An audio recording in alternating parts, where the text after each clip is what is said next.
Welcome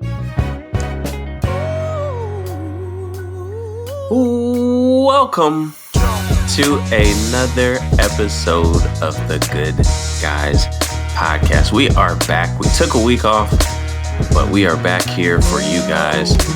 I am a humble father of four and a happily married man, as always, and I am here with none other than the Honorable, the Reverend Joshua Ezzy.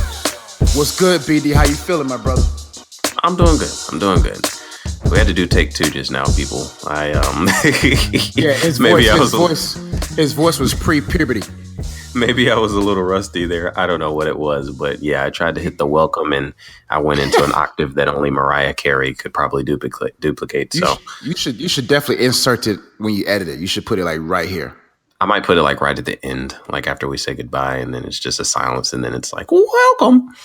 But, boy, that thing was golden, bro. We should have used it. You married, bro. It's okay. Yeah. I understand. Anyway, we've got a great show for you guys today, and we got a lot to discuss. So we're gonna go ahead and get on with it. Josh, are you ready to do this? Man, born ready. Let's get right into it, brother. All right. So we're gonna start as usual with the weekly airing of grievances, and it's a topic that's been sweeping the nation. Some say it may be a publicity stunt. Some say that he's just off his rocker. But we're going to talk about Kanye West, because that's my weekly airing of grievances. And my grievance, Josh, is what happened to Kanye? Kanye used to be like someone that we all looked up to, you know, like he was the voice, right, of our community, of the people. Like back in high school, it's about when Kanye first came out, junior, senior year.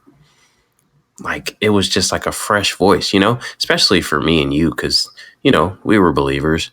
And so, you know, most of the rap at that time was straight gangster rap, you know? Yeah. So we couldn't really relate to that. Like, I'm not going to shoot anybody. I can't even walk around the hallway spitting the lyrics acting like it's going to happen. It's not. In other words, we don't look the part. No, not at all. But then Kanye came with the collared, shirts and the backpacks and, the fresh lyrics, just spitting about everyday stuff. And it was great. I tried the two polo look, but, I didn't really have two colors that coordinated. No, not at all. You can't put brown and pink together and it just doesn't work. I tried, but I didn't make it out my house because I knew if I walked into that school looking like that. Right. So, but yeah, like my weekly airing of grievances, I miss the Jesus Walks Kanye. Whatever happened to that guy? You remember that song? Yeah, man, that song was pretty good, man. Kanye was, I think, Kanye represents that struggle of, I would say, a misguided believer, right? Someone that really believes in God, but got caught up in a realm of media entertainment that I think has really, if I can put it in quotations, programmed him. I think the Kanye we seeing now is a modified, genetically modified version of Kanye. I think Kanye,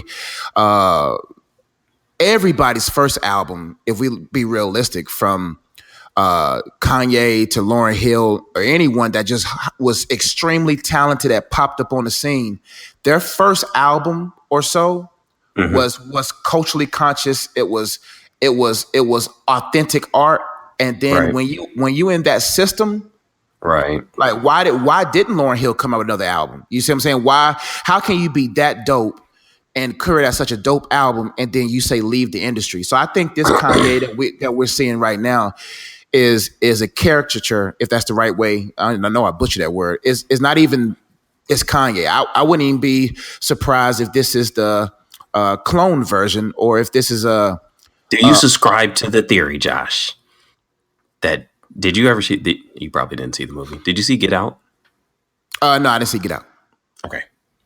So, spoiler alert, the whole hey, bro, I probably ain't gonna see it until another 3 years. You'll probably never see it. So, yeah, so the whole plot summary of it is that um hold up, let me think. I saw the movie. Okay, so like the white people, right? They come up Yeah. with this thing where like they like take so they don't want to ever Did you see the die. movie? Say what? I did see the Oh, movie. It's been a while. okay. So they don't want to ever die, right? So but they so what they do is they'll find like a black person because black people are supposedly strong and cool and funny and stuff like that, right? Yeah. And they'll take their brain out and put that brain into no, they'll take their brain out and put that brain into a young black person or whatever, Yeah. Yeah. right? And so that, you know, black person's walking around, but they're not themselves. They're actually like a super like old white man, That right? happens. Yeah, I believe it. I'm I not don't saying know if I'm I not. could say I I'm believe not. that it actually No, no, no, no, no, happens. no, no, no. I'm not saying I really believe that they took that they actually cut a person's brain open, but I just think the people that run this world demonically under Satan, they are 50, 60, 70 years ahead of us in technology, right? If they showed us a cloned sheep, what makes us think they cannot alter the DNA of a human and create a replica, even a consciousness that they want to impart into this individual's mind to have him? Because what happened? Think about every person that was conscious and trying to connect culturally to the people. Like the thing that's different between you and I is that we don't have a fan base that's huge. Secondly, we're not controlled financially by them, right? Right. And so there's no use of us being attacked. But I think when you're someone of that high nature with that many people supporting you and connected to you, you have to be altered for their agenda. Because if you start being conscious and human, they will sabotage your name. And think about when Kanye was on his tour, when he was on top of the floating stage tour, whatever, when he was on the stage, and Mm-hmm. he started talking about, Jay-Z, and started talking real reckless. Right. Then what did the media show us? What picture did they paint of Kanye then when Kanye was kind of spitting some dangerous truths? He disappeared for months, came back blonde, and now he's making America great again. So you seeing how this is not the Kanye that, like, if, like, that's why I tell people, like, the people that you look up to, if they are not the same, if they're not repping the values that they came into the industry with, don't be surprised if their minds have been altered into an altered consciousness or outlook or perspective to keep the masses kind of going in the same direction. So I think this Kanye, who knows what this Kanye is? Because you really think Kanye would have came out with blonde hair? Like, do you really think the real Kanye would have like gained super amount of weight? Why did Meek Mill go to prison? Like, why do these people go to these different places and then come out looking? I ain't gonna get too deep in it, but what I'm trying to say, I just think I wouldn't be surprised if some of those effects happen, right? Where they take, and I ain't trying to get into the black and white thing, nor am I trying to make this too serious, first off. So I could just be joking about this whole clone thing. But anyway, I just wouldn't be I just surprised. think it is. I think it is too. It is kind of interesting though. Like, I don't know. It does totally seem like that movie was like it's a joke and everything like that, but at the same time, it's like, man, what a drastic difference from the old Kanye who spoke out like, oh, President Bush doesn't care about black people in the middle of a national telethon, to the Kanye that we have now. It's like, what happened? It's like somebody totally, it seems like they took out, that Kanye's brain and replaced it with the brain of a 75-year-old, like, white male or something like that. So it's just, But that happens for a narrative. Like, they have to control these individuals if they want the culture or the group of people to go a certain direction. Like, I wouldn't be mm, surprised. Like, why did he marry Kim? Was he forced to marry Kim? Was he forced to do these certain things? Was he like these people? That's why I tell people, do not desire these places, because you're either exalted by one or two extremes. The people at the top are either put there by God or by the demon or by Satan himself, right? mm-hmm, And when you look at authentic, genuine people, they are not mainstream. Like, mm, the devil is not going to give you clearance to mainstream status. They're right. not. So when you look at these modern day preachers, modern day musicians, and people that's super, super, super, super high up, why do you think Right. Kendrick and J. Cole make their outer appearance look, you know what I'm saying? Like, why do you think they're not as, they're mainstream because of their talent, but they're not mainstream. Like, they're no Right. features. I'm chilling. My hair's all over the place. Kevin's heart. I'm talking about like there's a lot of like, man, maybe I'm too big. I don't want to be superstar status. Because Right. when you get up there, bro, it's a different ball game you got to play by. I believe that because thinking about it, it's like, yeah, like before Kanye, really went mainstream and crossover and stuff like that. That's when he was speaking about social issues and stuff like that. But he achieved a certain level of success, which I mean, he is a talented musician, so it afforded him to get that level of success, and that's when like he changed, and now his message is totally different. But you see like a J. Cole and a Kendrick Lamar and things like that, and they have the talent too, but it's like they had to make a conscious decision, like, nah, I'm gonna They go they they route. they they, have, they If haven't I they keep haven't going the way I'm going, I'm gonna get turned into something else that I don't want to be. they haven't succeeded unto blood, if that makes sense. So there's a certain blood threshold I think people have to cross. Like I think Kanye with Michael Jordan and other people, Tiger Woods, like if you follow the path, you'll see that there had to be a sacrifice made, right? And I'm Hmm. not sitting there saying that they chose for people to be sacrificed. And I ain't trying to get into this Illuminati stuff, but life is in the blood, and promotion is in the blood, and success is in the blood, right? And I think he hasn't been the same since his mom died, right? And Yeah. apparently, the person that's going to be on his album cover is the doctor that was responsible for his mother's death. That's some So weird stuff. Like and and and, what? and and could Kanye? I think Kanye is one of those sacrificial people that he wouldn't mind dying the Illuminati death to open up a quarter or a third of the people's consciousness. I think he's playing. I think he's playing. I think he's dipping and dabbling. I think he's dipping in and out of consciousness of old Ye and controlled Ye. And I think it's gonna. I wouldn't be surprised if he goes out like a Michael Jackson did, or Mm, goes out I wouldn't be shocked if Kanye's on that list to be outed. mm, And so I think the danger about a Kanye, I think he's too conscious to be controlled. And you have to go to right. extreme measures to control Kanye. And I think he's one of those. Who knows? That's why, as a believer, people who's listening as Christians right now are probably like, "Oh my gosh, y'all talking about Kanye?" But it's like you can't judge a person's life until the end. I'm not sitting there saying that I agree with everything Kanye has done. I just appreciate people who can think for themselves, right? So when you can think for yourself, I think those who can think for themselves are people who can find truth.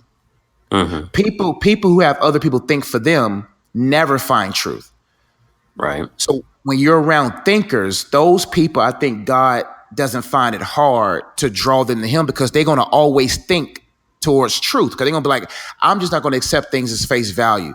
I'm not just going to accept this. I'm going to find the truth.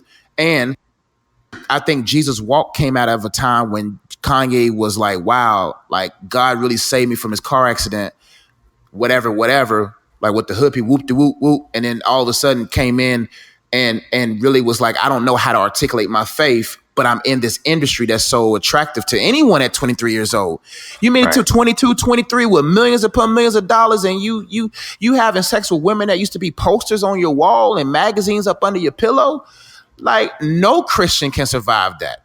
You know what I'm Right. saying? Right. No Christian man right now, I'm telling you, is strong enough at 21 to survive that. And so I just sit there and say, man, I don't accept everything that comes through the media Hmm. because I'm like, I think this Kanye, who knows what's going on, but he has made some valid points in the midst of this Twitter war. I will say that, and look, I don't, I don't support Trump. I mean, I don't know, or at least some of the things that he stood I for. feel, And yeah, yeah, like yeah. when he talked about the women and how he handles those situations, I don't support that. But like not even getting into the political side of it, just talking Yeah, about yeah, yeah. like I think yesterday he dropped a song, with Ti, and he said some stuff that I was kind of like, well, he has a point there, because Ti was talking about, how you got to be careful, about what you talk about and who you support because people look up to you and stuff like that. And Kanye came back and he was like, okay, so what do you want me to say? I'll shoot you, or I'll sleep with your baby mama, or, I'll do this and that. And like, it was kind of like, wow, well, I mean, I guess there's bad things being said on both sides. Like, And he think talks about about his political right. views, but is that any worse than, rappers talking about the stuff that they do, the And drugs that they do? and did you notice that song didn't reach like we no I had to find that song. I had to see it off an Yeah. off tweet of somebody. Like it's interesting how his political tweets go to the heights of Everest. But when it comes down to this conscious rap, this because I heard it for myself, and I was like, when I went to go listen to it on YouTube, it was on YouTube for like 12 hours. It only had Mm-hmm. 32,000 views. Mm. And I was like, so how can a Kanye new release song have 32,000 views and it's been out for 10 or so hours? Mm. I think the real question is for people is I do not trust anyone who holds strong to extreme sides. Right. Like if you can't like when you look at Donald Trump, Mm-hmm. you mean it when people get upset with Donald Trump, they're getting upset with Donald Trump from what was fed to him about him.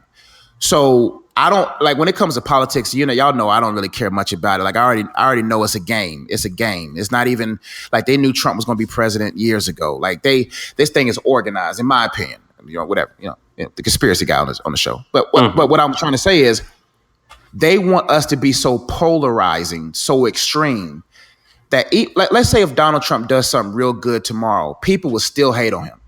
I've heard Right. people say that if the president did something good tomorrow, I'm not saying I subscribe to everything he does, but I'm realistic enough to say, okay, if something happens good for our country or for people tomorrow, I'm not sitting there saying you become a pro-Trump supporter. I'm just saying Right. like just be conscious enough to say, hey, good job. You know what I'm saying? Like my thing is nobody up there has a clean pass. And for me to sit there and say, hey, I'm anti-Trump just because of a Twitter view. But Right. what if something in the country? I'm not trying to get political with it. So I'm not trying to make this political and trying to pick sides. I'm not even doing it at all. Right. But what I am saying is you cannot hold on to extreme views and expect to live a successful life. You got to be able to. What I mean by extreme sides is like Republican till I die, Democrat till I die. Okay, so what if you have Right. two party members who suck? Are you still gonna just hold on? You know what I'm saying? Like you just gonna be like Democrat till I die, Republican till I die, Kojic until I die, Reform till I die, Baptist till I die, Right. hip hop till I die, country music till I die. It's like, what happened to the middle? Yeah. What happened to the common ground? Like everybody's on mountaintops, but nobody wants to come to the common ground. God, though. Yeah, I've always kind of been like that, and it's not like a matter of just like straddling the fence, but I guess I've just never really been pro like labels. Like Exactly. I don't agree with everything on either. I can't say I'm But far left. I can't say I'm there's far only- right. Like I'm somewhere in only- between. Like there's some and there's things on- that I agree with from a conservative standpoint. There's some things Exactly. that I agree with on the liberal side. As far as religion goes, there's some things I agree with, for Yeah. the Reformed theology, and then there's some things that I don't agree with. On the other end of the spectrum, I think charismatic, people- non-denominational. I think people get so caught up on the culture of something, but not the character of something. Like these truths that people have created a culture around it that stifles the people, right? Mm-hmm. And what I mean by that is you take a doctrine of in Christianity. The doctrine is true, but the culture that surrounds it is not true.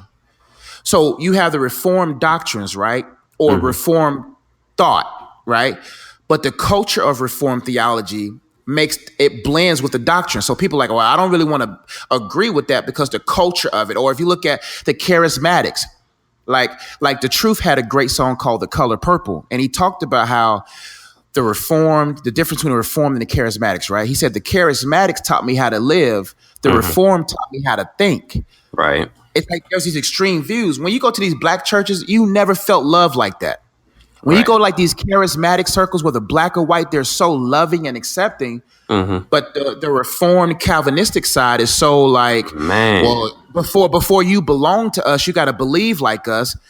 The other people, the other side says, we don't care about your belief, just belong, and then we'll believe later. What happened to belong, belief, and behavior? Like all of us belong in the body, right? Right. Then let's talk about what should we believe, and then our behaviors will change. But when you get to these polarizing views, Right. nobody is critical thinking. Like critical thinking was removed out of high schools and schools for a reason. They don't want you to critically think. They Right. don't want you to process because anybody's mind who critically thinks will find the truth. And so many people are driving in fog. You're not going to find truth that way. You got to say, you know what? Where's the clearest view? The only Mm-hmm. person that's 100% correct is the creator of this universe. He's the That's only one that's got the 100% truth because he created it, right? right. So once you find the creator, you'll have a clearer conscience and a clearer sight. I can look at this Kanye thing and I can tell you off the bat what I know. Most people Mm-hmm. just in the fog of the Twitter war and they're confused. And now you're emotionally attached to Kanye. You don't know what to think. And then when he says, where's a Make America Great Again hat, everybody goes crazy. And it's like, well, could they have been friends before they was presidents? Before he was president? What are the nuances in this relationship? And also, when should we share our when should we share our views and how we should, all that plays a part in us being chill about this whole topic. Right. Right. Yeah. I mean, I think that's kind of what it comes down to is like, you can't, you can't idolize, I think a lot of people like idolize certain individuals, and I think that's where a lot of the backlash is coming from. He wore the hat, and it's like, oh, Kanye, you stand for this and you stand for that, and you're a voice of our people and this and that. But it's like, we can't idolize these people because nobody is perfect. Trump's not perfect. Kanye's not Nah, perfect. A lot of the pastors in some of these churches aren't perfect. None of them, no matter how nobody. religious I'm you not. are. I'm not perfect. Like Yeah, I'm not. Like imagine playing for the Cavs. Imagine playing with someone that's polarizing like a LeBron, or having a president that's polarizing like Trump, or having an artist that's polarizing like Kanye. Anything around them is going to be scrutinized as if they should be no one should be the vocal leader of us but Christ himself. Like everyone is putting all this pressure on Kanye to be this pillar of voice. Like who says he's supposed to be like the voice of black people? Like when right. where's the voting? You know what I'm saying? Like, the colorless one should be the voice of those that are colored, of all colors, and that's Jesus. The Spirit of God should be the governor of the balance of political thought and perspective and ideals. But the problem is what you're saying, B. We idolize these people that no matter what they do or say, we support them without first saying, I pick what I support of this person. Right. I don't sit there and be like, I support Kanye to the ends of the earth, or Right. I support Trump. Like my thing is, look, if Trump does something good tomorrow, I'ma celebrate. Like, thanks, bro. Good look. Right. If he does something bad, honestly, I don't care what they do because I'm only caring about what Christ is doing and wants to do through me. And I think idolatry is what's causing this rift, and they're polarizing us for a reason, ladies and gentlemen, because they're going to cause an event that's going to shift the emotions of people, that's going to pull people into the streets and cause such chaos that they cause order from it. Mm-hmm.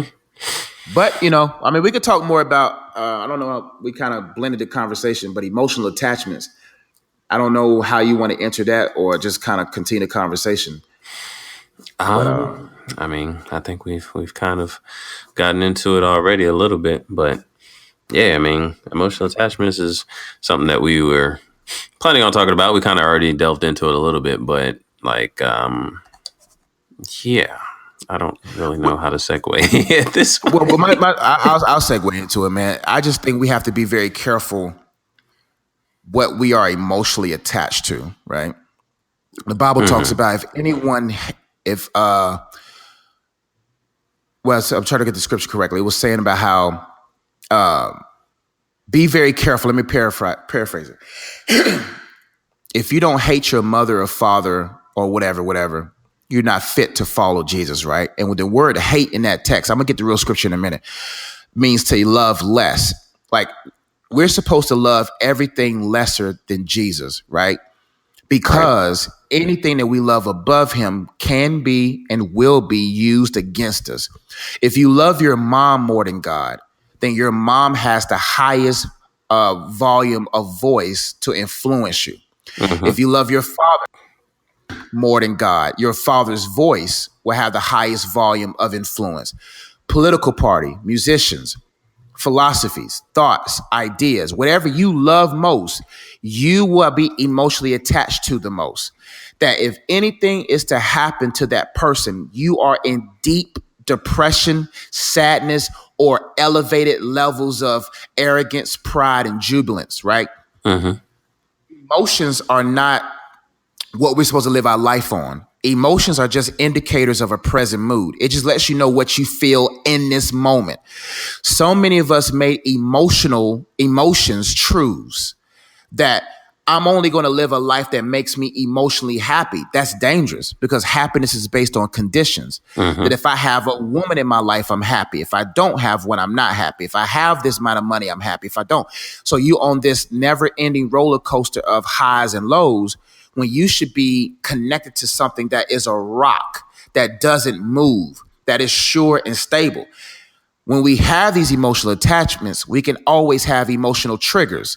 And they're putting triggers through media that's triggering our emotions, and nobody's thinking about why they're so mad. My question is, why so mad? Why? Like, you're mad for a reason. Right. Anything that makes you super mad, you emotionally attached to. You should be able to be mad for a moment. It's cool to be upset for a moment, sad for a moment, worried for a moment, but there should be some type of consciousness of Christ consciousness that creeps and lets you know this is the truth about this situation. Still yourself. But if you're on this emotional stamp and I'm pro Trump or I'm pro non-Trump or I'm pro this or that or whatever, all they got to do is do a ticker at the bottom of a newscast. And now you emotionally trigger. All they got to do is show an image and you emotionally trigger. So what happened? They know Kanye, which is a marketing genius, knows his album's coming out. Right. And what's gonna counterpult me into the highest place of spotlight, and that's to wear a Make America Great Again hat. I have to say that I agree. Like, it's like, why all of a sudden is all this stuff? I'm not like he's had, a few instances in the past. I think he had visited Trump, a few months ago or whatever, but it's like all this stuff is coming out now. Like, he's coming out with all these tweets talking about how he feels about the situation. And it's like, man, this is marketing genius. He has an album that's about to drop. And with four of his other artists coming out too. Yeah, got several other projects that he's producing as well. So, like, he is at the height of conversation, and all these people that are so mad about, his views and, his political views and stances and things like that, they're going to listen to his album because they're going to want to see what he has to say. I heard someone call Kanye Chick-fil-A. Remember when Chick-fil-A came out and not protested, but the gay community came and protest Chick-fil-A? they said Chick-fil-A's sandwiches are so good.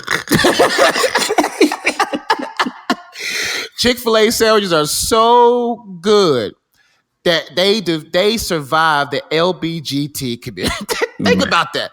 Nobody else survived it. You know why people apologize when they say something? Is because they are controlled by an industry. So when you're not controlled, you can say stuff and survive because you're not being paid. You know what I'm saying? By nobody.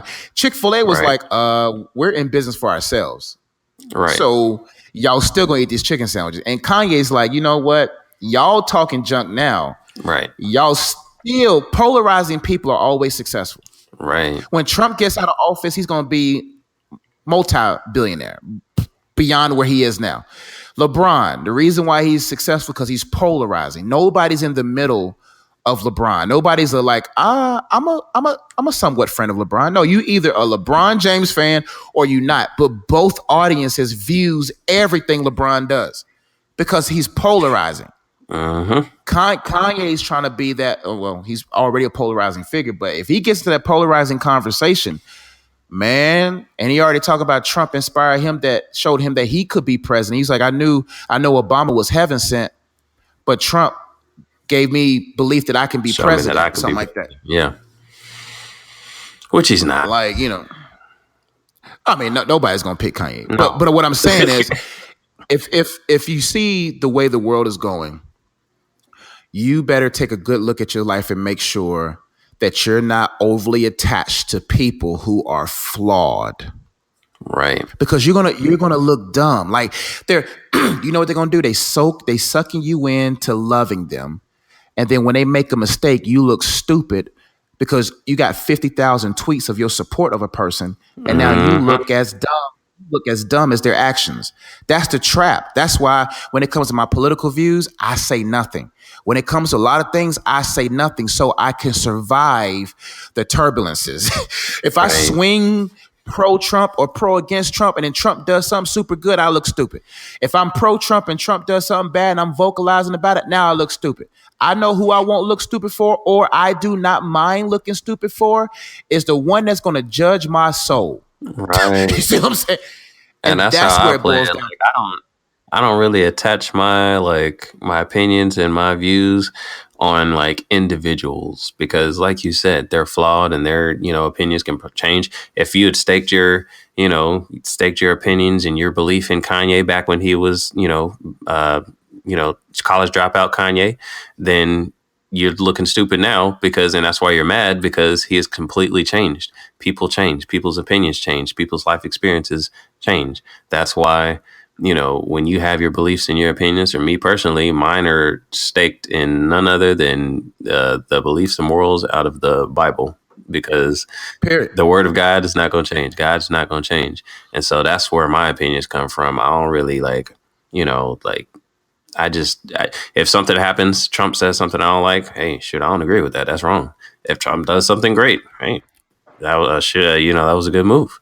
But yeah. So, and that's a good thing about living that kind of life, is because you can survive. Like right now, when you see these Twitter wars, these Twitter conversations, right?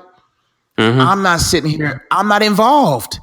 Right. And when people ask me my opinions about it, I'm like, man, like real talk, man, like I got nothing to say, because I follow the flawless. I don't follow the flawed.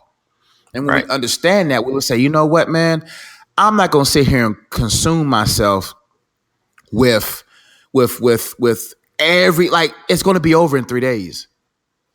Like Twitter and social media makes things hot for 3 days, and then something else happens and you forget about it. It's like completely forget. y'all had this bloodshed for 3 days. It's like every 3 days y'all just killing each other with something else. Right. You know what I'm saying? And that's what keeps you from chaotic conversations, keeps you from seeing the puppeteers behind these puppets. Yep. That's why when I see stuff, I'm like, you know what? I already see the stuff behind it.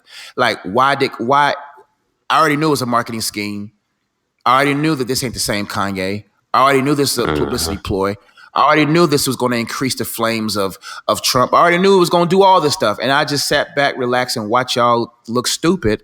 And I think a lot of our followers, people who listen, I think they think the same thing, because people think that the people on social media reflects the full human race. It really doesn't. Right. 100,000 retweets when there's 200 million people in America doesn't really speak to the whole middle America, the people in Kansas, the people in the southern country parts of Georgia. It ain't even the boroughs even the people in the boroughs of New York. Everywhere you go, all these social media stuff doesn't reflect. They want you to think that it reflects everyone, but it really doesn't. Right. All right. Well, I think that's about enough on that topic. We're going to move to something far more important. The state of the NBA. The state, is that where you want to go? We can go there next. That's fine. Oh, my bad. Which one did I miss?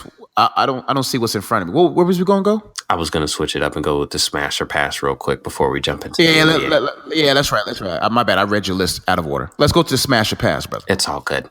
It's the segment that's sweeping the nation. It's smash or pass. Okay? Now, as usual, we're not talking about males or females. All right? On Instagram Know or that. Snapchat or any other popular social media platforms. We are talking MySpace in regards to Brandon. MySpace. I'm still on there. Holler at your boy. 2003.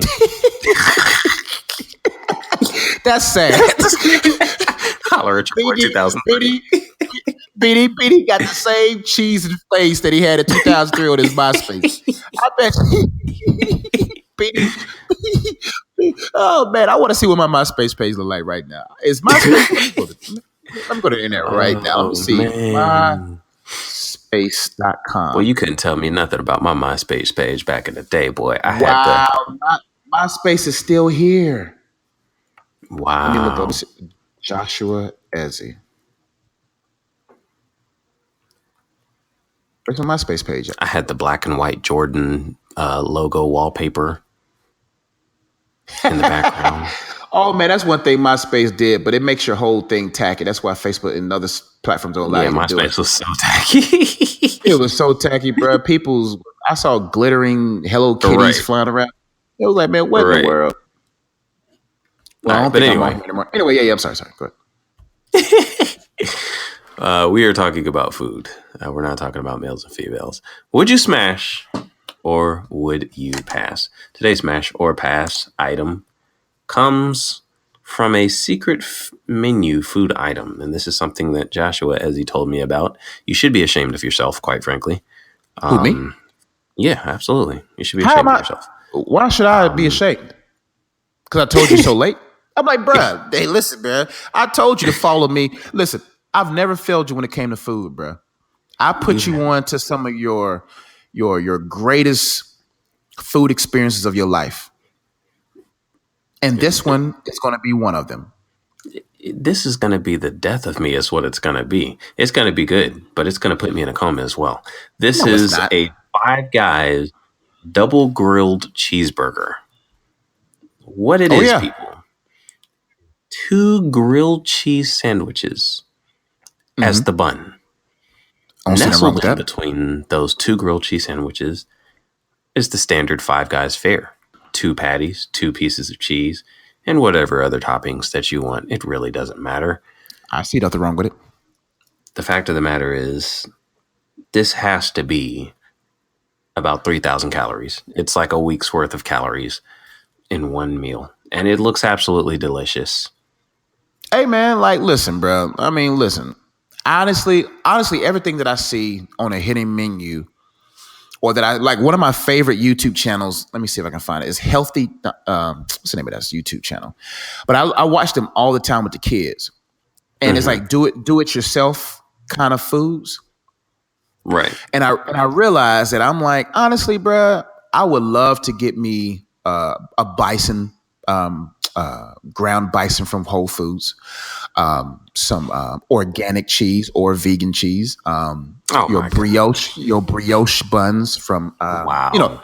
Whole Foods brioche buns are amazing. First off, you know you're bougie when you eat brioche buns. Hey, bro, find other bun better.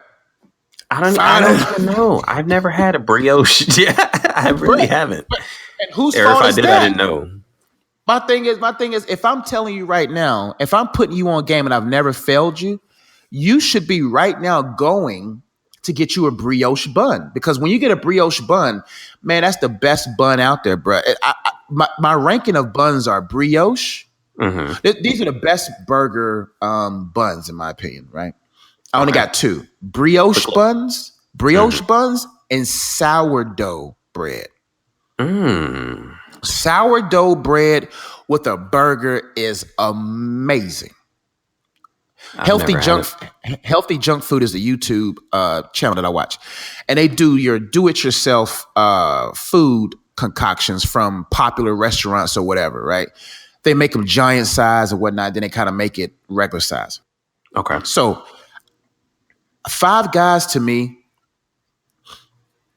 I don't know if I'll pass on this because I had it before. It's great, but it's I think I would have tried this Five Guys when it first came out.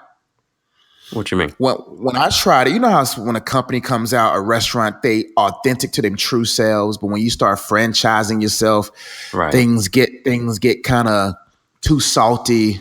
Like if they let me go back there and make it, then Wow. I wish they gave the consumer the opportunity to say, you know what, how much would it cost me to go and make my own back there? Why don't you just make it at your house then? That's what I'm saying. I would rather pass on Five Guys version and create my own version.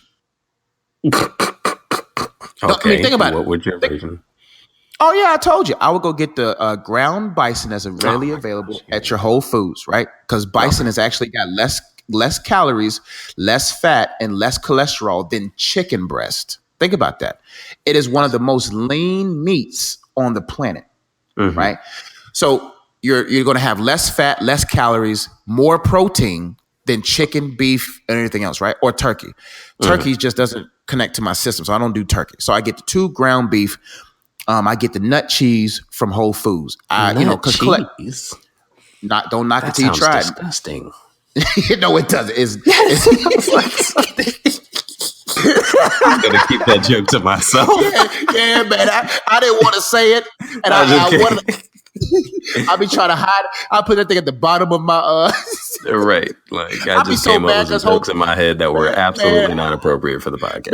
Man, when I went by the vegan cheese section, I saw nut cheese. The first time I saw it, I was like, I'm not buying this.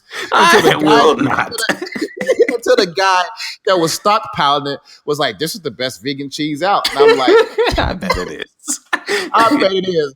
But I tried it and I was like, this is the closest to cheese you're going to get. So it's made out of almonds and whatnot, right? So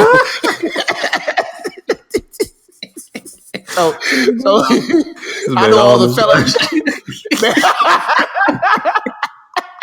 I'm about to go to my refrigerator right now and place all my nut cheese in the bag because Whole Foods gives you 30 to 60 days to return. Hey, man. I try to balance my cholesterol intake, bro. Okay. I try to, I do egg whites. Last night I made me egg white muffins, man. They were amazing, bro. Oh my gosh. You ever had egg, bro? What have you done with Josh? Hey, bro, I am Kanye right now. Right. You are the Kanye. Coach, the old JE back in high school would eat anything that's not healthy. You're right. Someone has placed a vegan mom's brain inside of this 6'2" African American male, and I'm okay with it. If I'm in a healthy sunken place, leave me there. Okay? Leave me there. I leave me there. So okay. What you do? You get a real quick. You get the muffin thing that you put in the oven. Mm-hmm. You create your insides, right? So I had some sweet potato tater tots from Whole Foods. I got some spinach, some mushrooms, some onions, and I kind of cooked them together. I put the tater tots in the oven and I smushed them in a bowl together. And then I put some chicken on the George Foreman grill and I put some bison meat on the grill. And I made me 2 different versions. I made a cheeseburger, egg white muffin, and I made a breakfast chicken version, right? And so you put your toppings inside the muffin thing, right? And then you I got the egg whites from Harris Teeter's. They was on sale.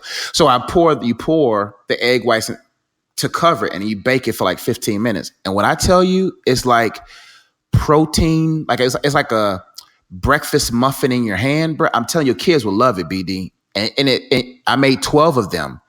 And when you eat them, you don't fit. I put my nut cheese in there too. So I'm done. I can't. Hey, man, I'm just giving you the ingredients. I'm just letting you know. I'm just letting you know. I'm just letting the people know. For those who's taking notes, that's what I did. You can get cow cheese if you want, whatever cheese you want. I just chose the 0 cholesterol nut cheese from Whole Foods. Oh man. You let it bake for 15 minutes, let it cool for 5, and you can put them in Ziploc bags, and that's your breakfast for the whole week. Hey man. But I That would sounds rather. absolutely disgusting. I'm going to be perfectly honest. I have No, no it intention doesn't. of ever Okay. Oh eating no, that in no, my be life.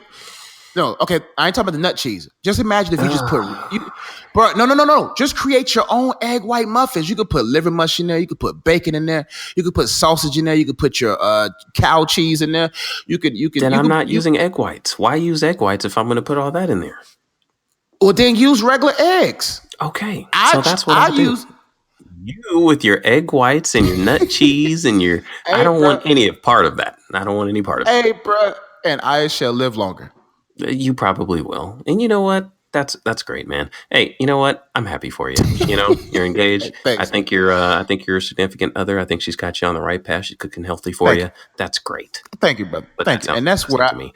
I'm going to continue to eat the likes of this Five Guys double grilled cheeseburger. So you mean to tell me you can't make a better one at the house? I can, and that's probably what I would do. I'd probably make That's my all own I'm grilled saying. cheese, but it's not going to be Imagine at it. all though, because my grilled cheese, you know how I do. Like I put the butter in the pan, I let it, slide it around a little bit, let that thing sizzle, and I slap the bread on there. You know what I'm saying, with the grilled cheese and everything like that, get it all melty and good. Press that thing down. You know what I'm saying? Press together. See? Press down, shaking together, and running over. And then I cook up the burgers and stuff like that. Like it's not going to be healthy at all. But it's Ladies and gentlemen, put in the comments below which side you're on. Would you? Do you want an egg white nut cheese muffin, or do you want a double grilled cheeseburger? Neither one. No. I'm saying my version of the Five Guys burger versus your version. What is your version? Because what you just described is something complete. It's not even a No. sandwich. No. I went down a rabbit hole and told you what I made last night. But what I'm talking about as far as my brioche double bison burger grilled nut cheese sandwich. Oh my gosh. Hey, bro, just don't knock it till you try.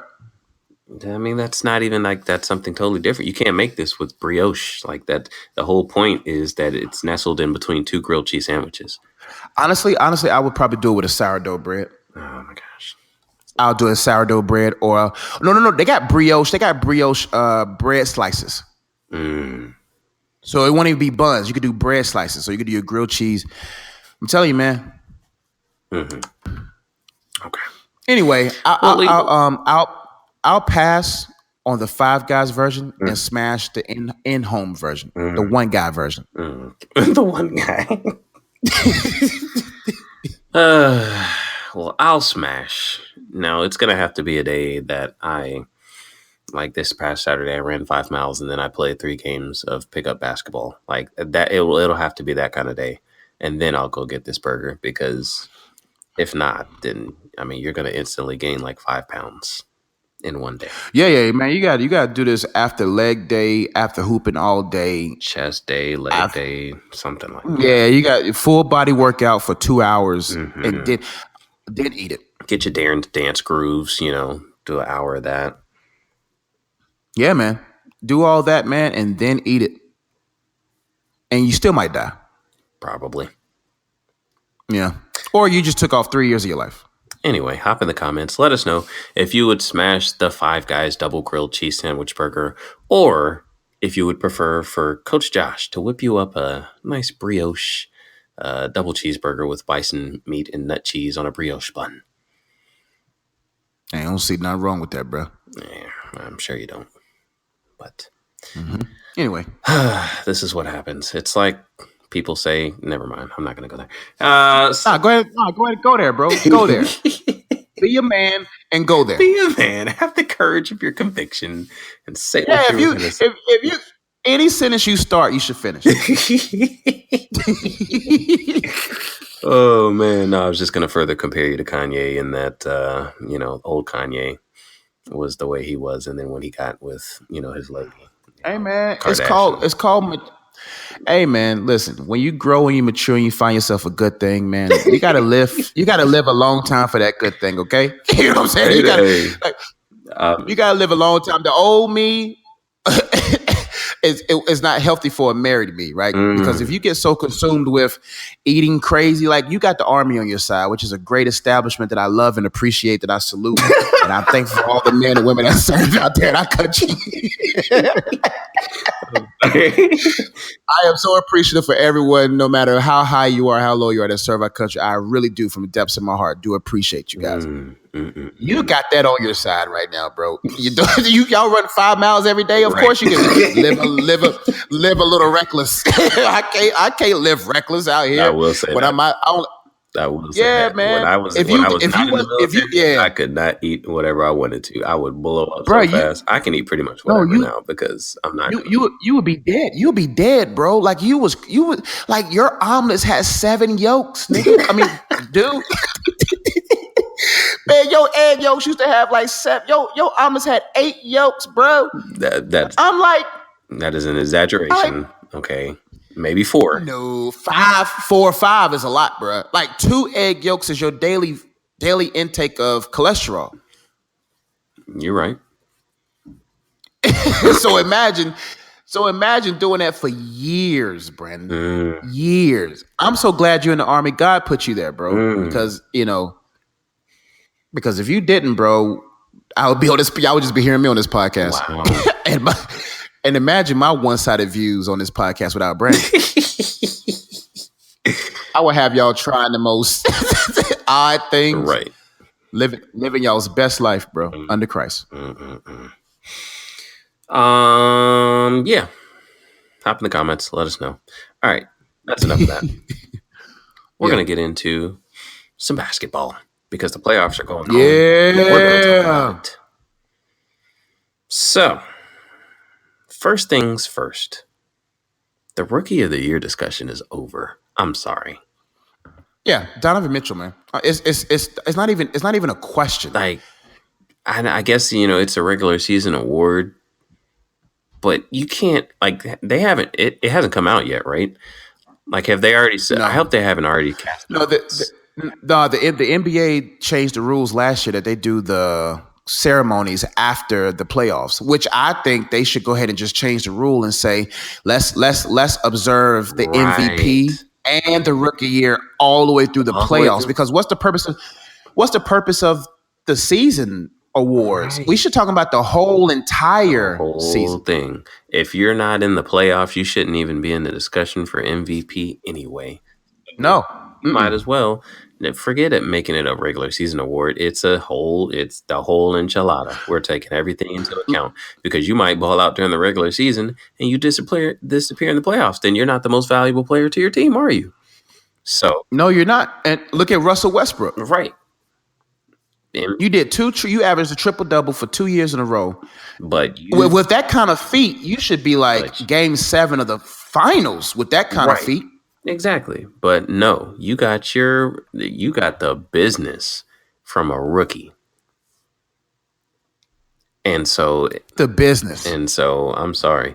Like, Ben Simmons, absolutely a worthy Rookie of the Year candidate. And I mean, he's been exceptional, but to me, he's just a poor man's LeBron James right now. Like, Yeah, he's the Kobe to Jordan. Right, exactly. Like, it's a slightly lesser version of LeBron James, which is not bad. He's good. He's a good player. But Donovan Mitchell? Ben Simmons, number one, Ben Simmons is 6'10", playing point guard. And he plays with Joel Embiid. And he has Joel Embiid, who is a once-in-a-generation type big man. Who does Donovan Mitchell have? Who?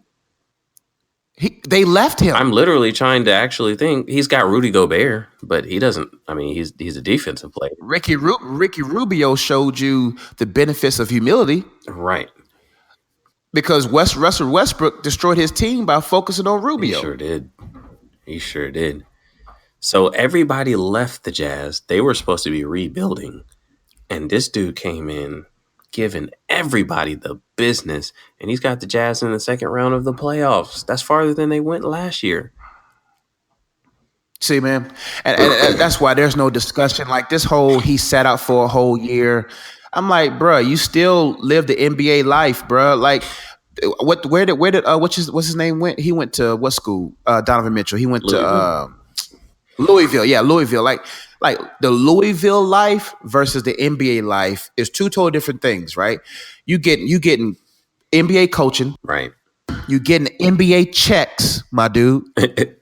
NBA checks will make a life easy for anybody. Not to mention the advantage that comes with that. Like, that is your job. When you're in college, sure, it's a farce. You know what I mean? It's a joke, but you still technically have to kind of sort of maybe go to class every now and again and kind of sort of, have your tutor write your paper. That takes effort still. It takes some effort. Yeah, you got to find the right You got to find the yeah. right tutor. You know what I'm saying? You want to make sure, hey, my name is on that. Make sure that's some quality work, okay?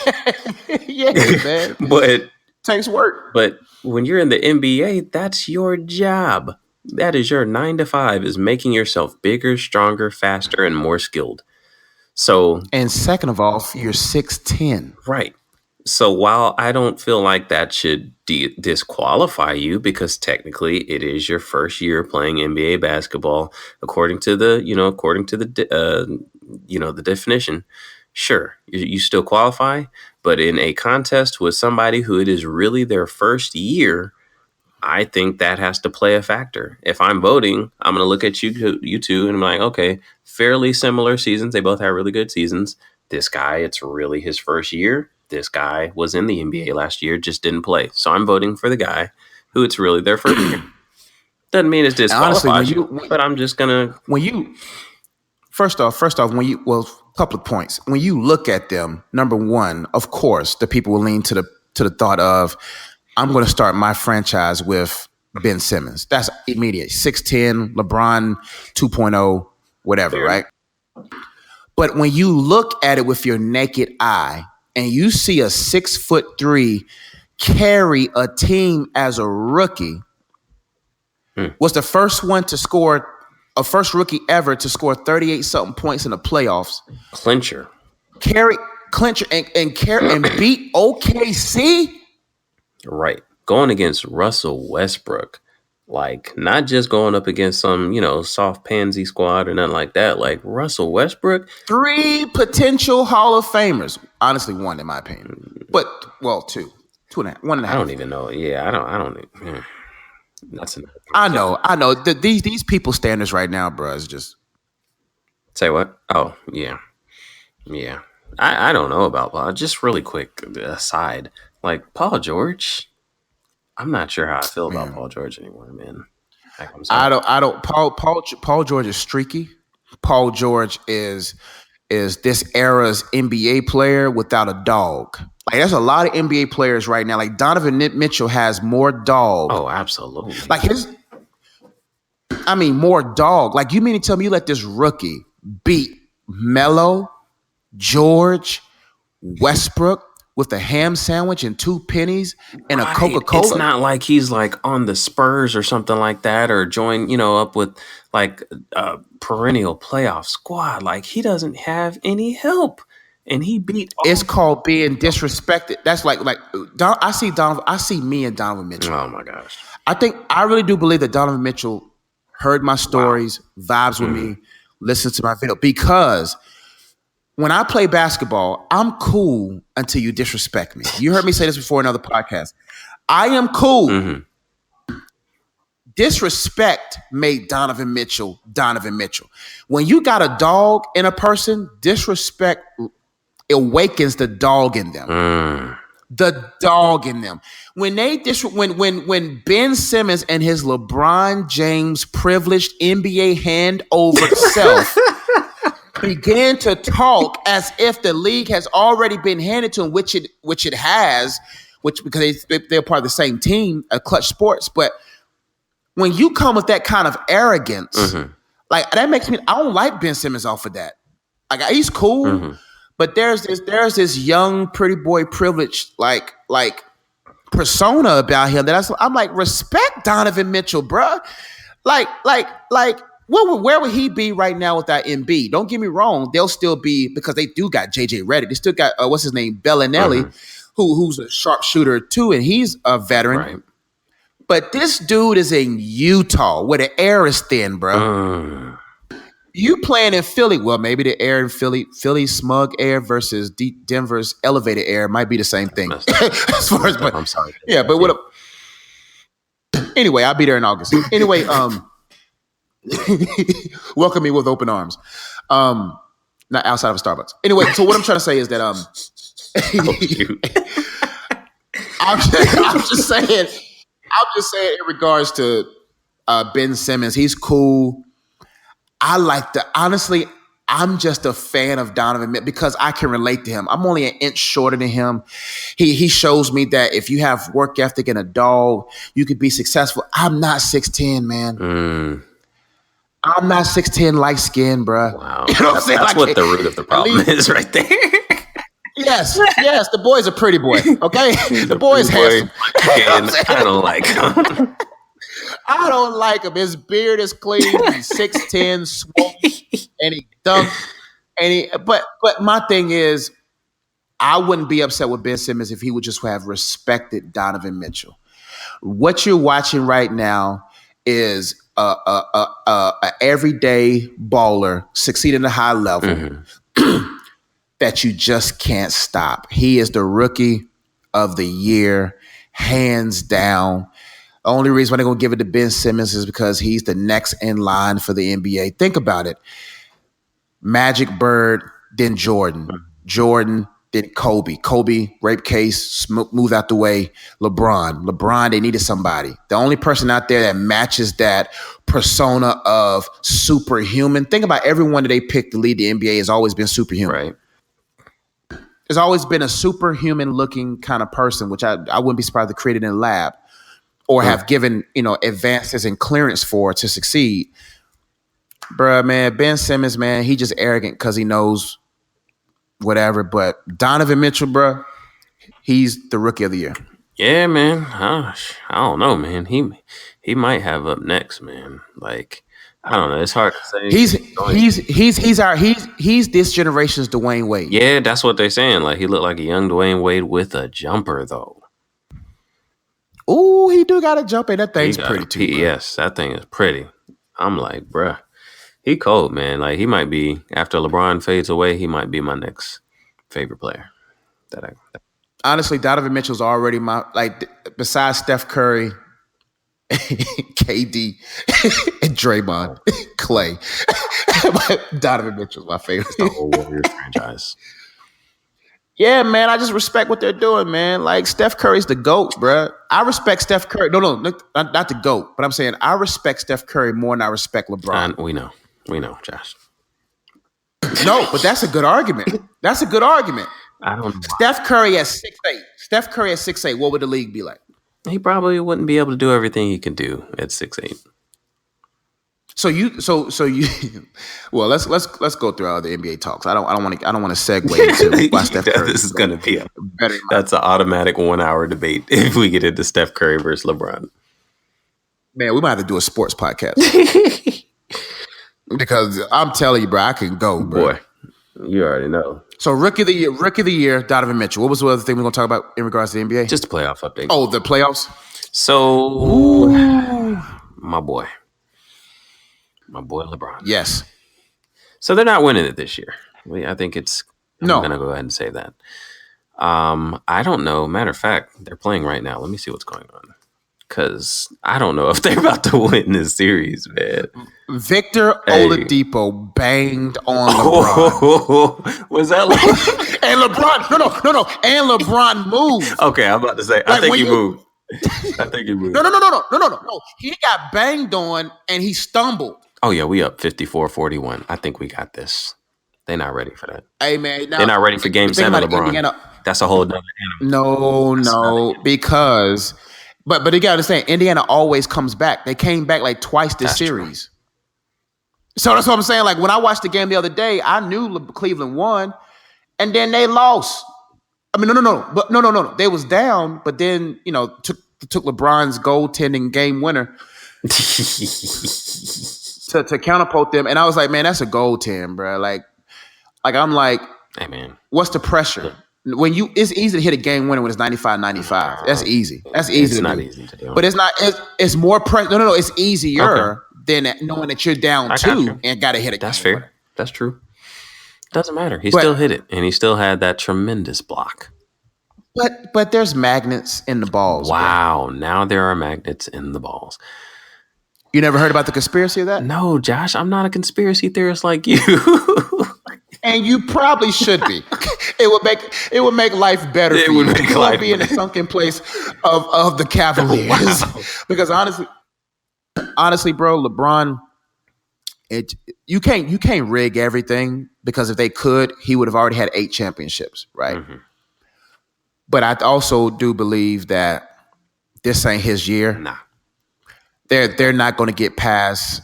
But you know what I think he should do? He should lose to Indiana. Because if he loses to Philadelphia and then goes to Philadelphia, you see what I'm saying? Like, it's all.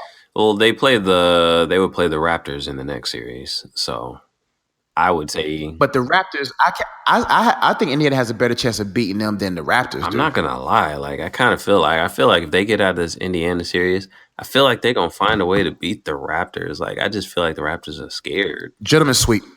I'll give the Raptors more. I think it would go in 6. I think they would beat them in 6. I can see 6 games. But I think the Raptors are just scared. Like, I don't know. Whatever. Like, Indiana, them boys ain't scared. Like, we said that before the playoffs started. Like, You know like, why? they're not. Victor is African, bro. Africans are not scared of nobody. Yeah, Victor Oladipo ain't scared of nobody. Lance Stevenson sure ain't scared of LeBron. There we go. Bronx in Africa. Scared of nobody. I think he's from Bronx or Harlem or somewhere in New York. Yeah. But they're not scared of LeBron. Like, LeBron, you can smell is a fraud, man. Like, you can smell that he's you can smell that he's fake tough. No, how's he fake tough? I'm just joking. I like LeBron. I'm just saying in regards to like you could tell that he don't have a dog in him. Like you gotta at least admit that. He don't have Donovan Mitchell's dog in him. He has a certain degree. I'm not gonna say it's that degree of like a Kobe. He has a poodle. Like he has a poodle. Okay, I give you that. He has a poodle. He has a poodle No, dog. see, you being disrespectful. Donovan Mitchell got a pit bull dog in him. He's got like LeBron's got like a what's a Labrador, a lab. Okay, that might be about right. I think family friendly, family friendly. A Lassie dog. Like Lassie goes out there, runs the field. Like when he when he went to the Heat and he came back to Cleveland, they were just booing like crazy, and he dropped like 38 or whatever, and like he's got a little bit in him. He's got a little bit, but he doesn't have maniacal like Kobe, like exactly. Like you don't have that. I relate to that, but it's hard to have a dog.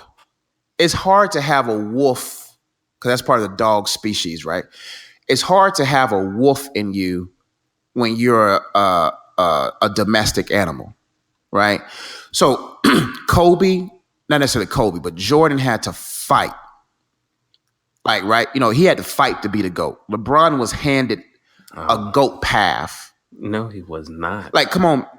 He was, bro. He had to, think about this. He had to go team up with Dwayne Wade, Chris Bosh, and Pat Riley. Because look at where he got. That's exactly what I'm saying. He wasn't given any kind of path. He was given Cleveland, who had not won a championship since the 60s. The Cleveland Browns, the worst franchise in all of sports. Like, Cleveland just isn't good at sports. They're just not. Steph Curry got drafted by the Warriors, who you just spoke very highly of, and for good reason. They're an incredible organization, but they're on the cutting edge of technology. Innovative. Yeah, because they in Silicon Valley. Like, that's what you do. But my thing about it was, but Golden State wasn't like that when he came in the league. They built their team through the draft. They're smarter. Exactly. They built through the draft. Exactly. But my thing about it is, LeBron is cool. I mean, but Cleveland's dysfunctional, right? So my thing is, But my thing is, we cannot say that LeBron left Cleveland and walked into Heat franchise as the alpha male. It was D Wade. Like like D Wade came in this thing alpha male status. Jordan came in this thing alpha male status. I just don't see the league just doesn't feel.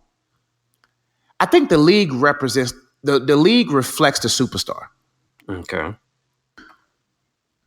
When Jordan was like even Larry Bird, bro. I would rather have Larry Bird on my team than LeBron, bro. We gotta. I can't do this. I can't do this. Bro, have you watched Larry Bird highlights? Yeah, he was nice, but are you serious right now? Larry Bird over LeBron? So what person would you surround your franchise with? Larry Bird or LeBron James easily. Larry Bird wouldn't even hardly get that shot off in today's NBA.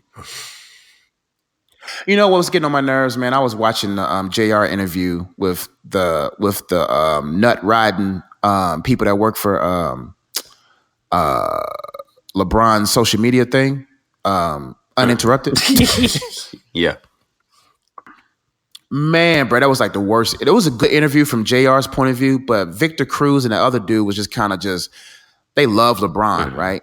And they was trying to tell the people, as if we don't know basketball, that they always talk about the people that Jordan played against. They always name people we don't know, but they don't name the whole starting five of the New York Knicks, the Pistons. They always name somebody like, well, he played against whatever the person's name is. And it's true. And they say he's trash. But I'm no. But come on, like you can't forget Charles Oakley, Charles Barkley. You can't the Detroit Pistons. 6'4" power forward. Let me know how that would work in today's NBA. No. A 6'4" power forward. You know what? No. Let me tell you something. This NBA would not survive the 90s NBA. The 90s NBA because wouldn't survive today's NBA. Think about this. Yes, they would. With these they rules, wouldn't know what to do with a 7-footer who can shoot it from 30 and cross you up. Put an elbow at his waist. That's a foul. And Matt, no, in today's NBA,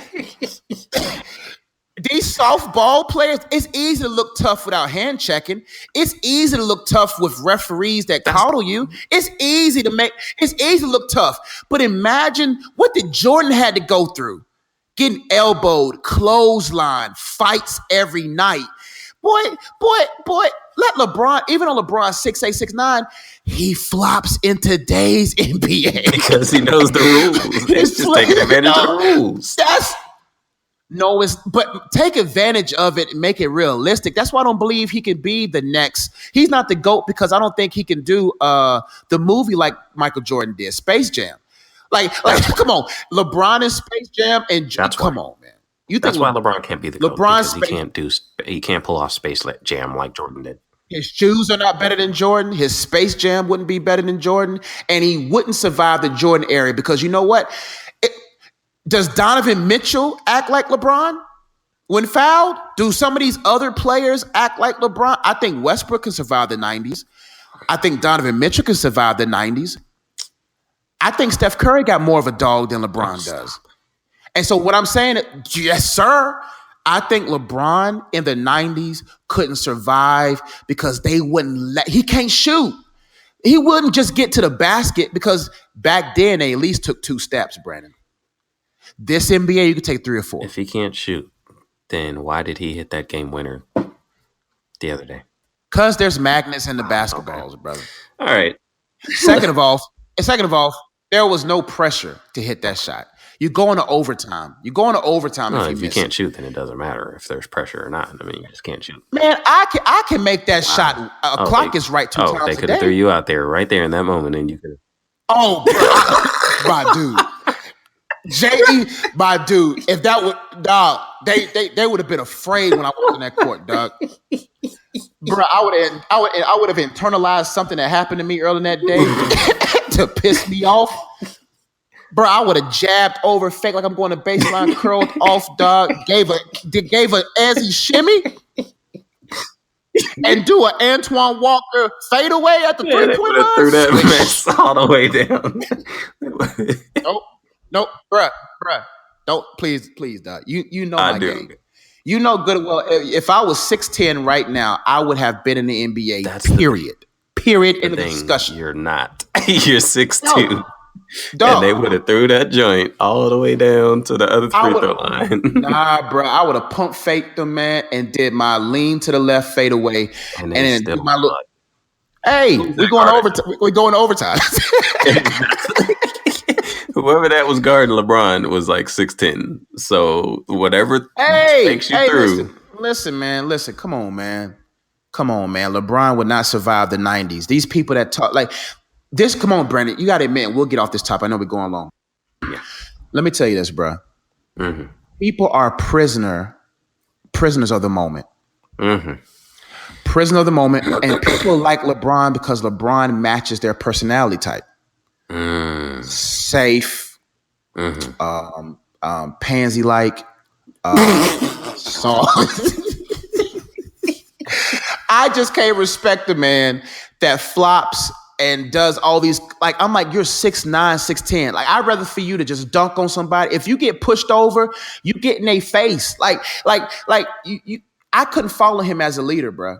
Mm-hmm. I couldn't follow him as a leader. I just say this whole 90s talk, Mm-hmm. none of them players would be able to survive the 90s of this era except for a handful. They wouldn't. They would have complained. They wouldn't even be able to handle the flight that they have to take and the back-to-backs. But I think as far as the playoffs now, LeBron's not going to win it this year. Golden State is going to Houston ain't going to win it. No. Golden State's going to win this thing. Yeah. And Steph Curry is coming to the Hornets after this contract. And that's it. Wow. And the dynasty. That would be nice, but I don't think that's going to happen. But I do think the Warriors are going to win. The way they beat the Pelicans last night without Steph Curry, laughing, with bruh. ease, like with I ease. ain't never seen such personality come out of Klay Thompson, bruh. Right. I'm like, bruh, it's a wrap, man. Like, I don't know why we fooled ourselves into thinking that there was hope for this season. I think they I think the NBA, like, speaking of conspiracies, I think the NBA just called Steve Kerr and was like, look, we know you guys are going to win. Okay. But for the sake of the season and fan interest, we need y'all to just lay back just a little bit. Let Houston get the number 1 seed. All right. And then in the playoffs, you guys can do what you do. And you heard about that happens in sports all the time. I believe it. Because there was even the Wizards, if the Warriors had really gone all out all season, they probably would have lost 5 games, maybe. And there would have been no interest going into the playoffs. But think about this. That's why I think the Cleveland championship was rigged. I don't even think LeBron, that whole coming down 3-1 is just whack to me. That was engineered. Like Draymond didn't even really hit him like that. Draymond, don't get me wrong. Draymond did put them in that position. But you know good and well they got a phone call and was like, it really would be good for the league. That's the first line on the paragraph in the email. No. They don't even put that in email. They put it on classified phone conversations where you can't trace. And I think these players are by contract cannot talk about how rigged the league is or suffer death at the plank. Wow. I just know that Kerr got that phone call and was like, it really would be good for the league if you let LeBron win, come back for 3-1, because LeBron controls the narrative. And this GOAT conversation, Brandon, needs to be put to rest, man. Okay. Do you think LeBron's the GOAT? Last talk. You think LeBron's the GOAT? Okay, so it depends on how you define it. It depends on how you define it. Right? So I think there's 2 definitions. Okay. All right. I think there is the greatest player of all time, right? And then I think there is the best player of all time. The greatest is regardless of competition, regardless of error or rules or anything like that, just the person who dominated, their era more than any other. Right? So LeBron's the boat and Jordan's the GOAT. Exactly. The best player of all time is just in a vacuum. Just if you had like 2 players and you built them in NBA 2K18, whose ranking would be higher? You talking about the best player of all time, the GOAT? The best player of all time. Just who in a vacuum has the best basketball, ability. I think that's LeBron. The best basketball ability of all time? Yeah, just best basketball player. That would have to give me some time to think about. I don't. I gotta watch old LeBron, like the best basketball player of all time. Mm-hmm.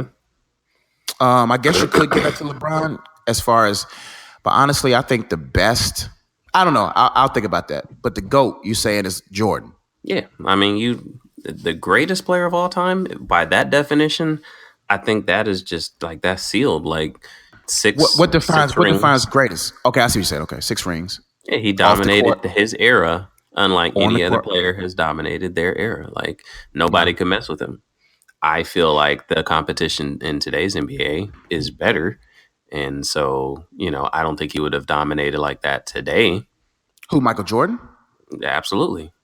You don't think Michael Jordan could succeed in this era right now? And He you would think Donovan Mitchell's next, right? Donovan Mitchell's next in your opinion after LeBron, and uh you don't think Jordan can survive this era? I If didn't Donovan Mitchell, that's two different words. Completely different words. You said survive versus dominate. Absolutely Michael Jordan you can don't think survive. if Kobe somewhat dominated this era, you don't think Jordan would? I think he would be a very good player, probably one of the best in the game, like if not the best. Do I think he would go 6-0 in NBA finals? No. Absolutely not. Okay. So you don't think he could beat? Okay, so you don't think that Bulls team? Okay, that Golden State team is tough. Man, you're right. Yeah, right. You think I'm talking about that Bulls team, but imagine Jordan doing what LeBron does. LeBron loses to the Warriors every time. That's why. Because No. no matter I'm how talking unstoppable about, LeBron is, he's putting 2 points on the board and they're coming down the court and spraying threes. I don't care how much they can't stop Jordan. If they come down and they passing the ball around, whop, whop, whop, whop, knocking down threes, what's Jordan going to do? He didn't have no superpowers, man. It just, the three ball wasn't very prevalent back then. So Jordan was the best at putting the ball in the basket. But at the same time, I think Jordan, one of his superpowers is adapting. Okay. So you think Jordan would have? Yeah, because he's he work ethic. Yeah. We just ain't never seen that come out of Jordan because there was no need for that. But didn't his 3-point shooting increase towards the end of his Bulls career? No, I mean, he wasn't a terrible 3-point shooter. Like, he just couldn't shoot it, but that's not really what he did. His hands were so big. The bigger your hands are, the harder it is for you to shoot, farther away from the basket. So that's why Kobe was always a better 3-point shooter, because he had the smaller hands than Jordan. So that makes it. That's all I'm saying. Hey man, I understand. LeBron could be the boat of all time, the banana boat of all time, and Jordan is the GOAT. I think best player all around, made in the lab. LeBron might be that, but I just don't like LeBron's game, man. That's fine. It's so no, that's cool, but I just think, man, like I just wish he would have got up with Hakeem Olajuwon, bruh. Like I don't like bully ball is not an art of ball gaming to me. I like his passing. I think he's great at that. Honestly, now let me stop. LeBron's great. I think he's good, man. Boat makes me feel better. I can say he's the GOAT of all time, the best of all time, best player, but the greatest as far as shoes, Space Jam, that's Jordan. Championships, that's Jordan. LeBron's shoes are not going to be like culturally. Anyway, next topic, bro. All right. We stayed on that for a while. That's why we probably should have a Steph Curry is going to eventually be the GOAT of all time. No. Why did you have to do that? Like, we're just about to move on. I feel like I have to address that. I'm not going to address it. We're going to keep it moving. I love it when I have the last word. Right. You have that last little jab. Just that. Oh, I love it. And you're like, the professional journalist in you was like, man, Steph Curry's the best player of all time. Let's talk about responsible show moderator and keep the conversation moving forward. And here you go, Steph Curry gonna be the greatest of all time. One's got to go, Bray. Let's go. All right. We're gonna transition. All right. We're gonna go ahead and transition into this week's One's Gotta Go. And this week we are talking about how do I explain this one? So we're talking about I don't even know what these are called. There's probably a proper name. All right. But I'm going to give you what they are. And then you can tell me maybe in the comments what these are considered. All right. So we've got sports, right? We've got pop culture. We've got religion. And we've got politics. So you said sports, pop culture, Religion, and politics. religion, politics. So these are things that, you keep up with that are, important topics of conversation in everyday life. Which one of them could you do without? Could you do without your sports, entertainment, your ESPN, your sporting events, water cooler talk, if you will? Can you do without politics? Are you a politics junkie? You watch CNN and MSNBC or whatever your news outlet of choice is. Pop culture, MTV, VH1, keeping up with the celebrities, or religion. You sit up and watch INSP or Daystar Television, or your reformed preacher of there you go. the era. Yeah, so that's a good one, BD. Which one has got to go? That is the question. Josh, so we're basically talking about So we basically talking about media consumption, right? Yes, we can call it that. Oh man. Sports, right? First one. The good thing about my life now, I take each of these in dosage, right? Okay. So I really am not consumed by them. Right. But sports is one of those ones that I just love. I love talking about it. Like I don't have to watch a full game. Right. I appreciate my my Instagram commentary. I would say I love my famous Los. I love the culture that sports brings. The Bleacher Report, the Game of Zones. Like, have you seen those? Like sports is a safer place to me than some of the others. So sports will have to stay. Absolutely. Especially for this time of the year, the drama of the NBA. I can even watch any kind of sport and find some kind of connection to it. Right. Pop culture. What goes with pop culture again? Pop culture. That's like, keeping up with, your MTVs, your VH1s. You got the Entertainment Tonight, shows and things like that. Like just keeping up with what's going on with the celebrities. And I mean, there's some people who really get into that whole thing. Pop culture, I don't really care about. I like. Nah, that's really nothing in pop culture that I like, man. I don't watch no shows. I don't keep up with no family. There's no love as far as in hip hop, I feel. There's, the basketball wives, maybe in their early 20s, might have been, cool, but now they don't. Right. Pop culture, I really don't care much about. I mean, I like. Dang, that's nothing in pop culture I like. Yeah, you don't really keep up with pop culture. I mean, I keep up, but it's just a game to me. It's just like, why do y'all want to live this life? You're tatted up to your eyelashes, like you're like, was it Tanashi 6ix9ine? Like he's the hottest rapper now. Like, like all this stuff. Like it's foolery now. Like it's like pop culture is so obvious that it's a game that I'm surprised people are emotionally attached to it. Honestly. Okay. Religion, man, that's religion culture sucks, man. It sucks, man. And like, who wants a celebrity pastor? Like, think about that. That don't even make sense. Who wants a famous? Like what happens to tending the sheep? Like today's religion is so political. Like as far as stances, that it's like, man, it's just not cool. Like. I just give me my Bible. You can keep your Daystar, your TBN, your Reformed preachers. You can keep everybody. Just give me the Bible and the Holy Ghost, and I can chew my meat, spit out the bones as I go forward in my mature walk with Christ. Politics, big game. I say the only one that stays is sports. Wait, what? The only one that really can stay is sports. All right, time out. We're gonna have to have a serious discussion about how this works, Josh. Like, I don't think you understand. The basic premise, or I'm sorry, of this whole thing is that one has to go. Okay, not one has to stay. Not I'm gonna choose two and the other two can go. It's one's gotta go.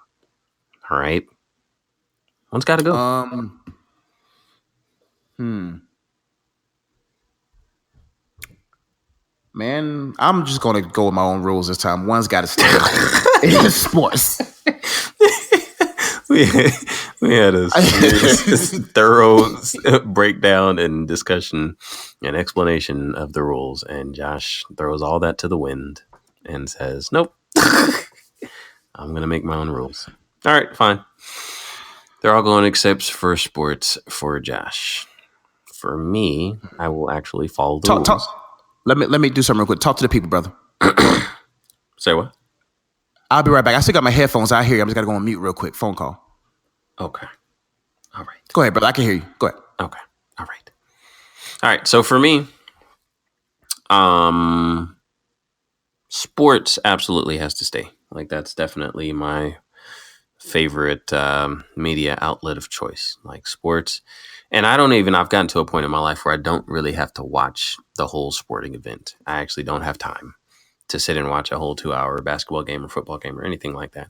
But the beauty of 2018 is that I can watch everything that I need to see on YouTube. There are specific channels that'll play just certain snippets of highlights. Like last night I saw, or the other night I saw that Donovan Mitchell had gone completely off on the Thunder and won Game 7. So I searched it on YouTube and I saw a clip, a video of just every bucket that Donovan Mitchell got. And that's all I really cared about. So sports is definitely gonna stay for me. What else did we have? Pop culture. I'm gonna say that stays for me because it's kind of like sports and it's an escape for me. And my wife makes me watch reality TV, so I end up staying up on what's going on in pop culture. And I think it's not like super important, but I think it is good to know what's going on in pop culture so that you can relate to other people. Like even, just being a Christian, like sometimes if you just don't know what's going on in the world or pop culture or anything like that, then they're just going to see you as weird and not really be interested in, going to church with you or hearing about what you believe in. So I'm not saying that you can't reach anybody without being up on pop culture, but I think it helps sometimes. Either way, pop culture for me is staying. Um, Politics. I do not really keep up with politics like that. And it's not, I don't know. I guess it's not something I'm necessarily proud of. I'm actually making it a point to start reading up on politics more. Not necessarily, I mean, how much does it really matter? I don't know. Maybe as I read up on it, I'll understand more, how it affects I guess not necessarily my day to day life, but the lives of those in our country. So, I think there's definitely value in it. And I'm going to start making a point to, being more well read on politics and understanding political views and things like that. So I'm going to say politics stays. I'm going to So say you saying politics stays? I'm going to say it stays. So which one's got to go? I'm going to be perfectly honest with you. I'm going to say religion has got to go. And it's not, I love the Lord. Okay. I'm a Christian, but it's kind of like you said, like I can read the word for myself. And that's really, I mean, at the end of the day, that's all you should need. I mean, Yeah. as far as media consumption, I mean, yeah, you have church, but as far as like consuming it through TV and stuff like that, like, I don't know. Like I won't speak on any man of God or anything like that, but I just have I know that nobody's perfect. So I'm not going to act like I don't feel like, oh, because they're on Daystar or INSP that, they're on such a higher level than me and I need to hear it from them. Like, no, I mean, God is the ultimate authority and he wrote it in his book for public consumption. So I can just read that, and I don't know. I can talk to friends that I have that are believers, talk to JE or talk to other people that I talk to and bounce ideas off of them and stuff like that. And I think I can get all the spiritual nutrition that I need. So for me, religion has got to go. And that won't be the case for everybody. Some people, that's how they prefer to consume their spiritual diet is getting in the word maybe for themselves and also supplementing that with watching it on TV. It's just not my preferred method. So for me, religion would have to go. Hey man, I mean, I feel you on that. That's why I said all but sports. So we're basically on the same page on this one. No, not at all. Um, No, see, unlike you, I I just followed think, the rules and I only chose one that actually has to go. but the other three is a game. Well, sports is a game, Mm-hmm. but the rest of them are just kind of, you know, Mm-hmm. a game. Nah, but I feel you on that because honestly, pop culture, you can't believe what they say. A lot of religious people that's on the platforms can't believe what they say. Mm-hmm. Politics, you can't really believe what they say. Sports is just one of those things you can have a consciousness that it might be rigged, but then again, it still has a hype to it. It has like a nice feel to it. So Mm-hmm. so all's got to go except for sports for me, and religion goes for you, right? Yes, that is it. Hop in the comments and let us know which one has got to go. Please follow the rules and choose one that has to go, unlike Josh. And let us know. Let us know. Josh, you got any Monday motivation for the people? Yeah, man, real quick, man. There are certain things about your life until you know the truth, keep to yourself. A lot of people vocalize how they feel, but don't even understand what kind of attachment they have to what they're feeling. So many Mm-hmm. people get so consumed with religion, get so consumed with their positions on religion, positions on pop culture, positions on politics, and even sports that they will become almost violent and deprecating, not deprecating, but just mean towards each other because someone shares a different view. It's okay to have different views. It's okay. It's okay to have your favorite sports team, your favorite politician, your favorite preacher, your favorite person in pop culture. That's nothing to really argue about. Some of these things are just immature. If you have a connection to any one of these things, it shows the fruit of the depravity of our heart, which is idolatry. Every one of us idol something. And the best way to cause you to be idle is for you to be idle. Idle with your hands, idle with your time, making sure that you're not producing fruit and pursuing your purpose that God wants you to pursue. And so many people pursue these different things without God in the center of it, and they wonder why they have these strong emotional attachments to it. Right now, you got to ask yourself, where's your first allegiance? And is that allegiance at the core of all your other allegiances? So what I mean by that is if your number one allegiance is not to God and he's not at the center of your family, your politics, your religion, your pop culture views, your sports, your hobbies, whatever, then you're going to find yourself emotionally attached. There are some moms right now overly emotionally attached to their kids. They live vicariously through them. You have fathers that are emotionally attached to their career. They run their families over. You have kids that's emotionally attached to their careers that they leave those that they love. And what happens with those emotional attachment, it causes an erosion on morale, on godly standards and principles, and it causes us to be more like robots, spontaneously triggered by emotions than people who are at ease because of the rock that is stable, which is Jesus. Find your allegiance to him and make sure he's at the center of everything that you're attached to or connect. I won't even say attached, connected to, and learn how to and in a balanced way, live a life connected. If anything happens to someone that you love, bet you're going to be sad. But if you find yourself drastically depressed when you lose your job, drastically depressed when your sports team loses, drastically depressed when someone says something against Trump or for Trump, or drastically depressed when someone calls your favorite preacher a heretic, even though they might be, then you might be emotionally attached to that person. Jesus is the only one that can cause you to be connected, not overly attached. That's it, BD. Mm. Mm-mm-mm. expert wisdom as usual from Joshua Ezzy. Other than that, that's all we got for today. We appreciate y'all for listening to the podcast. Like I say, always hop in the comments. Let us know if you would smash or pass the Five Guys double grilled cheeseburger death by burger, whatever the thing. Yeah. Let us know if you'd smash or pass that, and let us know which one has got to go. If you know anybody that enjoys the podcast or you think might enjoy the podcast, definitely tell them about it. Spread the word. Other than that, JE, talk to the people. Hey, man.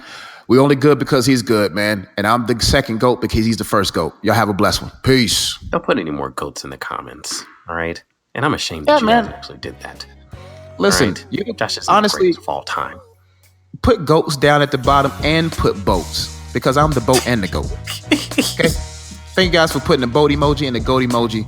I appreciate you guys' support, man. Y'all really rock it with a real one. Thank you guys for your support and your love. I promise you, by the time I finish my life, you will be able to say, you know what? He was the best of all time and the good of all time since Jesus. Wow. Have a great week. And make sure y'all tune into Brandon's pre-puberty welcome. Welcome. You know what? Forget you. Have a great week. Peace. Welcome